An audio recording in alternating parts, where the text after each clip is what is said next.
আসসালামু আলাইকুম। কেমন আছেন সবাই? কাছে দূরে যেখান থেকে বসে আমার ভিডিও দেখছেন, আশা করি সবাই ভালো আছেন। আমরাও আলহামদুলিল্লাহ বেশ ভালো আছি। এই যে আমার হাজারি গোলাপটাতে কি পরিমাণ যে কলি এসেছে, দেখে তো অনেক বেশি ভালো লাগছিল। গত 2 দিন বাসায় গেস্ট ছিল, তাই আর বারান্দায় তেমন বেশি সময় দিতে পারিনি। গোলাপ ফুটেছে দেখেছি, তবে কখন যে সেটা আবার ঝরে পড়ে গিয়েছে বুঝতেই পারিনি। তো এখন একটা আছে, ভেবেছি এটাকে এখন যদি না কাটি তাহলে এটাও ঝরে পড়ে যাবে। আমি যেহেতু গোলাপের পাপড়ি সংরক্ষণ করে রাখি, তাই আমার কাছে গোলাপের পাপড়িগুলো অনেক বেশি মূল্যবান। গোলাপের পাপড়ি তো সবার কাছে মূল্যবান, যে যেভাবে ইউজ করে। আমি তো অনেকভাবে গোলাপের পাপড়ি ইউজ করি। আর যেহেতু এটা আমার নিজের গাছের, নিজের হাতের জিনিস, সেটার ইউজ করার শান্তিটাই কিন্তু অন্যরকম।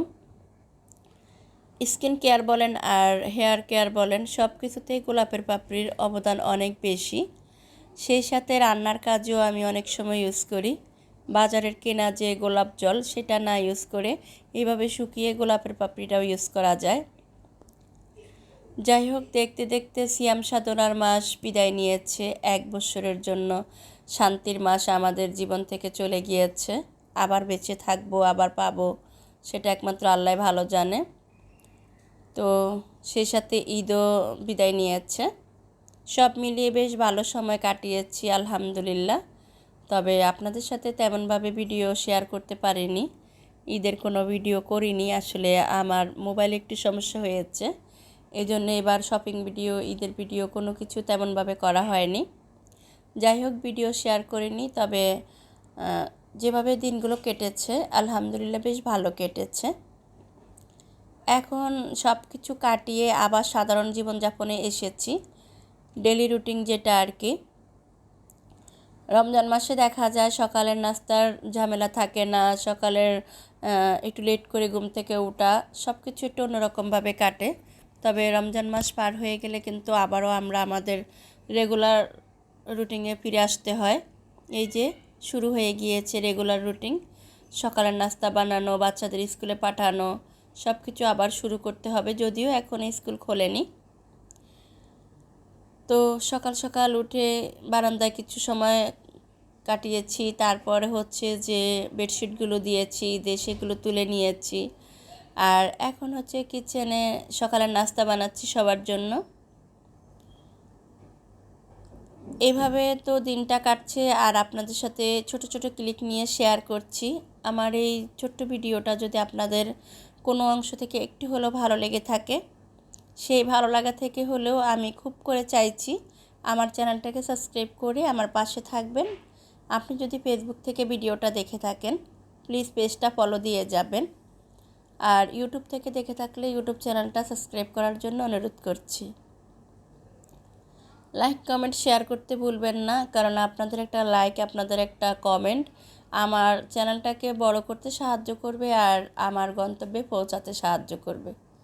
পৌঁছে যেতে সাহায্য করবে আপনাদের মতো অনেক ভাই আপুর কাছে। আশা করি আপনারা এই কাজগুলো করবেন আর আমাকে আমার লক্ষ্যে পৌঁছাতে সাহায্য করবেন। যারা অলরেডি এই কাজটি করেছেন তাদেরকে অসংখ্য ধন্যবাদ। এই তো ছেলেকে আগে নাস্তা দিয়েছি, আসলে ও একদম গরম গরম খেতে পছন্দ করে, আর খাওয়াতেও অনেক বেশি লেট করে, তাই আমি ওকে সবসময় আগে খাবার গুছিয়ে দিই। এর মধ্যে আমাদের সবার নাস্তা হয়ে গিয়েছে। এখন হচ্ছে আমি একটু চা করে নিচ্ছি। আজ আমি একটু ক্যারামেল চা করছি।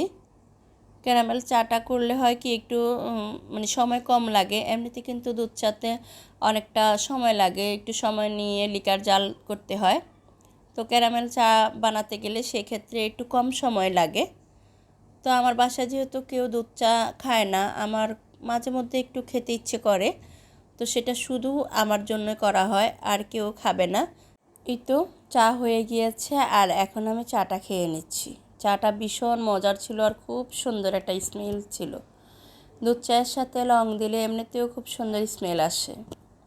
এটা হচ্ছে বিকেলবেলা, আমরা একটু বের হয়েছি, মূলত একটু ঘোরাঘুরি করব, মানে কাছে ধারে আর কি, টুকিটাকি একটু কেনাকাটার চিন্তাভাবনা আছে, আর সে সাথে একটা বড় লক্ষ্য নিয়ে বের হয়েছি।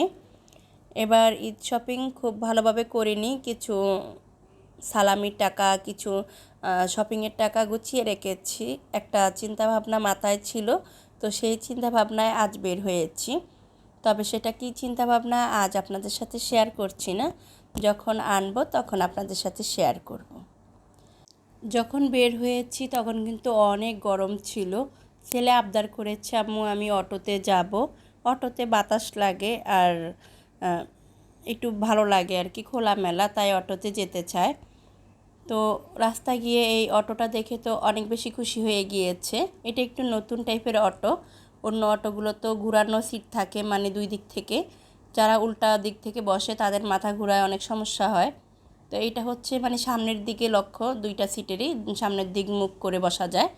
তো আমার ছেলে তো দেখে ভীষণ খুশি, সে সামনের সিটটা মানে মাঝে যে সিট আছে সেটাতে একা বসেছে, আর বসে তো অনেক বেশি খুশি। বাইরের ওয়েদার খুব সুন্দর করে ফিল করছে, আর এই তো তাকে দেখেই বোঝা যাচ্ছে সে যে কী পরিমাণ রিল্যাক্সে আছে। আর আমার পাশে খালাম্মাকে আপনারা কে কে চিনতে পেরেছেন আমাকে অবশ্যই কমেন্টস করে জানাবেন। এটা হচ্ছে রাতের বেলা, ছেলে বাদে বাসার সবাই মোটামুটি হেলদি, তাই রাতের খাবার একটু সিম্পল খেতেই পছন্দ করি। তো আজ রাতের খাবারে মাছ ছিল, এটা হচ্ছে তেলাপিয়া মাছ। যেহেতু সবাই ভাত খাবে না, মাছ খাবে বলেছে, তো অন্য মাছ এভাবে দিলে কেউ খাবে না। তবে তেলাপিয়া মাছটা খুব বেশি খাওয়া হয় না, তো এভাবে খুব বেশি পছন্দ করে বলেই সবসময় তেলাপিয়া মাছ একটু বড় সাইজের নিয়ে আসা হয়। সেটা আর ফ্রিজ করি না, আনাম আস্ত রেখে দেই। তো আপনাদের ভাইয়া যখনই নিয়ে আসে, বাজার থেকে কাটিয়ে নিয়ে আসে, আমি ক্লিন করে রেখে দেই। আর এখন হচ্ছে ফ্রিজ থেকে নামিয়ে মশলা মেখে 1 ঘন্টা রেখেছি। 1 ঘন্টা পর এই তো ডুবো তেলে ভেজে নিচ্ছি। আস্তে আস্তে করে ভেজে নিতে হবে, একদম মিডিয়াম আছে। আমার এক একটা মাছ ভাজতে প্রায় 15 মিনিটের মতো সময় লেগে যায়। ফ্যামিলির সদস্য 4 জন, তাই 4 জনের জন্য 2টা মাছই এনাফ। এগুলো অনেক বড় বড় মাছ, একটা করে খাওয়া যায় না। তো আমরা 4 জন 2টা মাছ নিলে আমাদের ঠিকঠাক মতো হয়ে যায়। এই তো আমি ডুবো তেলে খুব ভালো করে মাছগুলো ভেজে নিচ্ছি। এভাবে চিমটার সাহায্যে ধরে ভিতরেও তেল দিয়ে দিচ্ছি, যেন ভিতরে কোনো রকম মশলার গন্ধ না থাকে। যাই হোক, এই ছিল সব মিলিয়ে আমার আজকের ভিডিও। আশা করি আপনাদের ভালো লেগেছে। দেখা হবে পরবর্তী ভিডিওতে, ততক্ষণ সবাই ভালো থাকবেন, সুস্থ থাকবেন, আমাদের জন্য দোয়া করবেন। আল্লাহ হাফেজ, আসসালামু আলাইকুম।